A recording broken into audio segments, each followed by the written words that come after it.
What a spectacular performance by Terence "Bud" Crawford. That's a generational performance right there. An all-time great. He solidifies himself as one of the best boxers to have ever laced up the gloves with that performance against Saul Canelo Alvarez. Now, Canelo ain't no bum neither. He's been the face of boxing for the last decade. And really, after Mayweather, the mantle was handed to him. He has been the pay-per-view star of the sport. Better and higher than Usyk, Fury. Now, this is obviously before the Turkey al-Sheikh got involved. But by all means, Saul Canelo Alvarez has been dominating the scene of boxing for the last 10 years. And to beat him in an emphatic way, dominating him. Now, I had it much closer than most people did, but that's obviously just giving it to the benefit of the doubt from the champion. But nonetheless, Bud still won that whole fight. He pushed the pace, stood toe to toe with him, got the distance, and outboxed him the whole night. And people were saying that Bud can't do this because he was too small. To be honest, Canelo wasn't really the bigger guy that night. Yeah, he was a little bit bigger coming into the fight than Crawford, but he wasn't massive in terms of his height. As a matter of fact, Bud has got a longer reach than him. He's got 75 to Canelo's 69, 70-inch reach. Now that's a massive difference. And Canelo's single power shots was nullified by Bud's footwork and movement. And his defense was on point. It was tight, kept it in the pocket. Shoot, touch and go.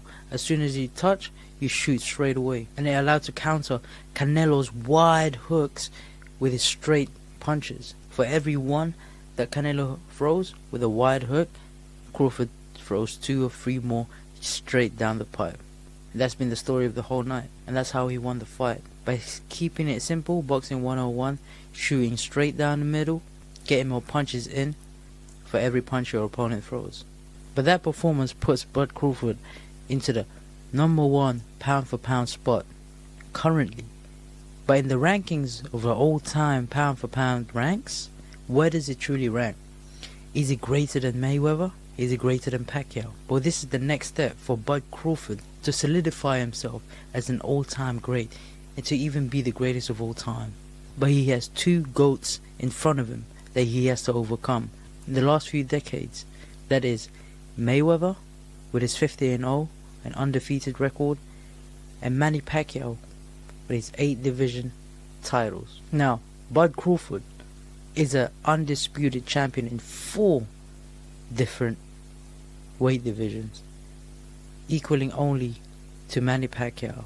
Now, Manny Pacquiao moved up into 8 actual divisions, but he was only undisputed for 4, so they're equal in that sense. But for him to overcome Manny Pacquiao's legacy and to be greater than Pacquiao, he has to fight and beat David Benavidez. Now, he's already beat his older brother in Jose Benavidez, so it might be a sweet revenge for the Benavidez brothers.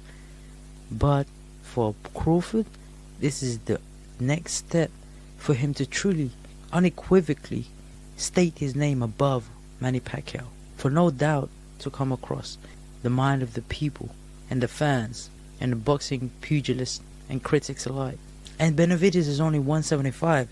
I know it's a big ask because Canelo, albeit he was the champion in 168, I mean, he was a smaller guy. And Benavidez, he's like 6'1" or 2 or something, much bigger than Crawford's 5'9". And Benavidez is a naturally bigger guy too, so he can't use his strength with that. But when you look at Manny Pacquiao's career, these are the type of visuals that you get. These are the type of people that he would fight. He would fight genuine giants, Margarito, Oscar de la Hoya, where he would be outgunned, outmatched, outpowered. And he would have to box his way through and fight his way through. And this is how you build the legacy, that which would surpass Manny Pacquiao. Fight David Benavidez, beat him at 175, then you will overcome and surpass Pacquiao's legacy. The next one, Floyd Mayweather Jr., the money man, TBE himself, self-proclaimed anyhow. But Canelo fought both guys. Even Canelo himself admits that Bud Crawford is a much better fighter. Now, you can look at it and say that, yeah, Canelo might be better from Mayweather. Who knows? It may be that, but at the end of the day, he's been in the ring with both guys, so he's really the only one that has some sort of credence to what he's saying. So when he does speak and says his opinion towards those both guys in comparison, you might want to listen.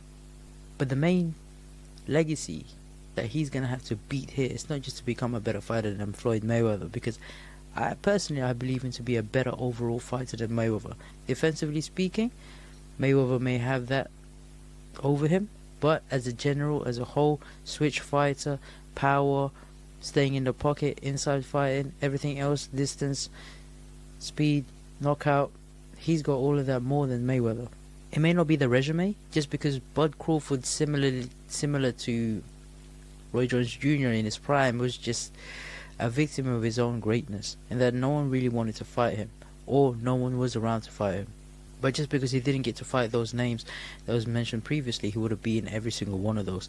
And even though I love Pacquiao, I believe that if they fought in the last 10 years in which he was, pushing towards for that fight, I believe that he would have beaten Manny Pacquiao in the last 10 years. So that's from 2015 to 2025.